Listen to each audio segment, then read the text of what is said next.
Dalsın. Yağmur yağar inceden, seni gördüm pencereden. Nedir bu acelen, niye geldin geceden?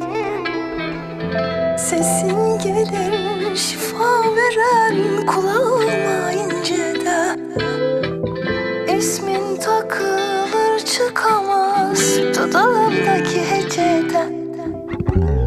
Bazen solup taştım döküldüm yerlere, dilim kurudu anlatamadım derdimi. Bazen solup taştım döküldüm yerlere, dilim kurudu anlatamadım derdimi. Sardım kendimi